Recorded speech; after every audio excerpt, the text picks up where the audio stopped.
గౌతమ్ ఎక్కడికి వెళ్ళిపోయాడు?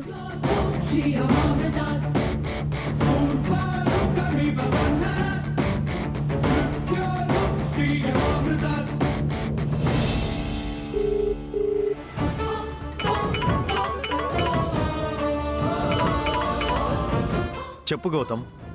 రే ఆకాష్, ఎందుకు ఏంటి అని అడక్కు. నేను ఒక ప్లేస్కి వచ్చాను, నన్ను ఫాలో చేస్తూ అదితి వచ్చింది.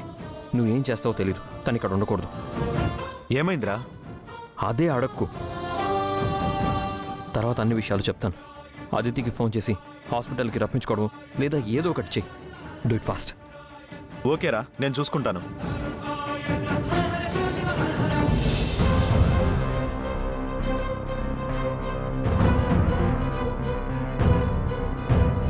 ఇక్కడే ఉండాలి కదా, ఇంతలోనే ఏమైపోయాడు?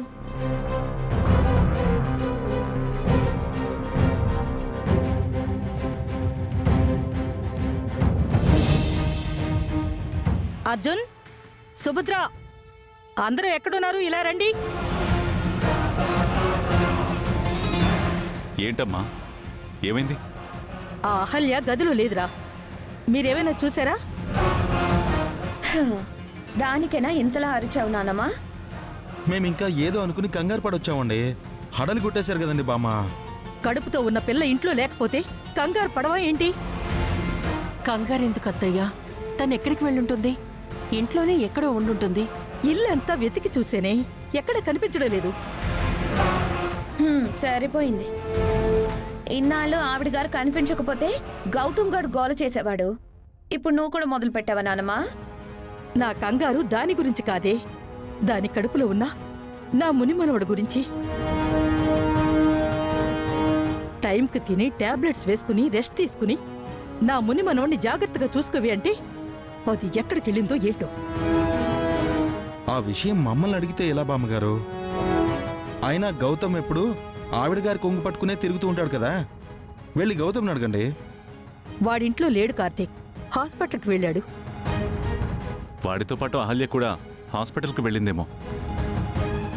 అవును, ఆ మహాతల్లి గౌతమ్ని విడిచి క్షణం కూడా ఉండదు కదా. మొన్న గుళ్ళో జాతరలో కూడా నీళ్లు తాగొస్తానని చెప్పి గౌతమ్తో హాస్పిటల్కి వెళ్ళింది. ఈ రోజు వెళ్ళలేదు. గౌతమ్ ఒక్కడే హాస్పిటల్కి వెళ్ళాడు. అది బయటుంటే నేనే లోపలికి వెళ్ళమని చెప్పాను.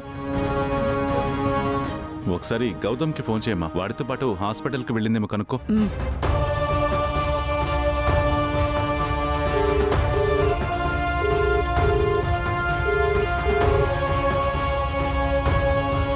వాడు ఫోన్ ఎత్తట్లేదురా. ఈ పిల్లేమో ఇంట్లో కనిపించడం లేదు, దాని దగ్గర కనీసం ఫోన్ కూడా లేదు. ఇప్పుడేం చేయాలి? కడుపుతో ఉన్నానన్న బాధ్యత లేకుండా నా మునిమనవణ్ణి ఎన్ని తిప్పలు పెడుతుందో ఏమో. ఆవిడ గారు ఎక్కడికి వెళ్ళినా ఒక్కరితే ఏం వెళ్ళదులే నానమ్మా. గౌతమ్ గారితోనే కలిసి వెళ్ళి ఉంటుంది. అవునవును, వాళ్ళు పెళ్లి చేసుకుని వచ్చినప్పటి నుంచి ఒక్కరోజు కూడా విడిగాలేరు. ఎప్పుడూ కలిసే ఉన్నారు. ఎటు వెళ్ళాలనుకున్నా కలిసే వెళ్తారు, కలిసే వస్తారు. అంతగా అతుక్కుపోయి తిరగడానికి కారణం ఏంటో తెలీదు. అసలు అహల్య ఎవరో, ఎక్కడ పుట్టిందో, ఎక్కడ పెరిగిందో, గౌతమ్ని ఎలా పెళ్లి చేసుకుందో మనకు అసలు ఏమీ తెలీదు. ఇందిరా చావును దాచినట్టే వాళ్ళు ఇంకా ఎన్ని రహస్యాలు దాచారో ఏంటో.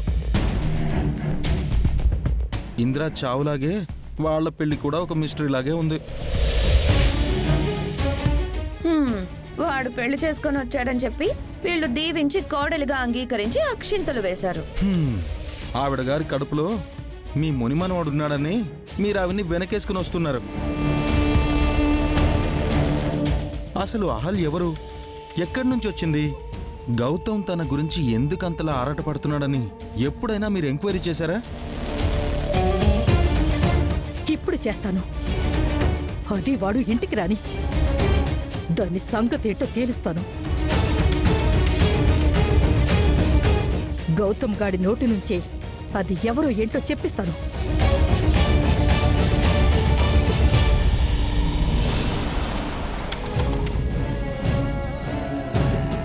మీరు మీ ఫోన్స్ అన్ని ఇవ్వండి. మీరు వెళ్ళండి.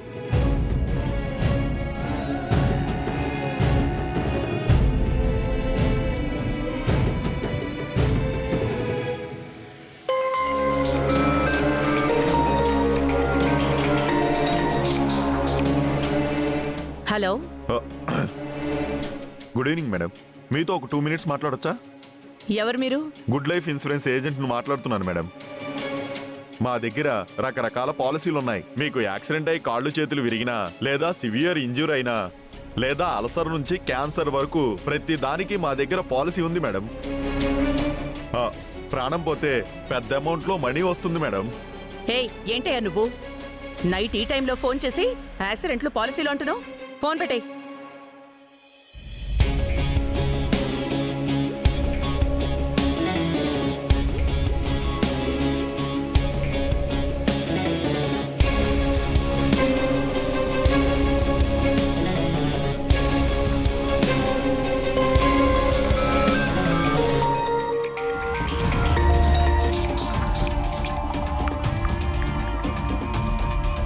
హలో మేడం, మీకు లోన్ కావాలా మేడం?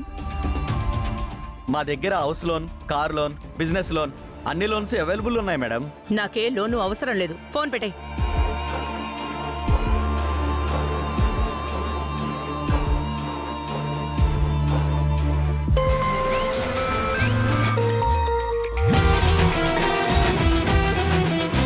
హలో. మేడం, మీకు క్రెడిట్ కార్డ్ కావాలా? No need.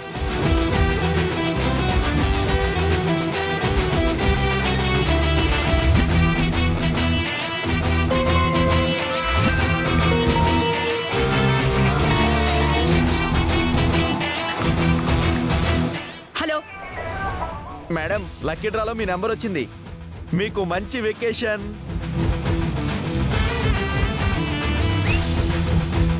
ఏంటిది? ఎప్పుడు లేని ఇన్ని కాల్స్ వస్తున్నాయి. ఇలా అయితే నేను పడుకున్నట్టే. స్విచ్ ఆఫ్ చేసి పడేస్తాను.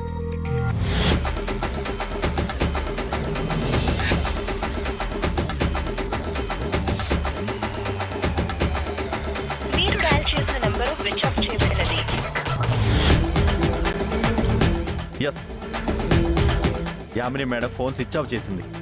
ఇప్పుడు అతిథికి కాల్ చేయొచ్చు.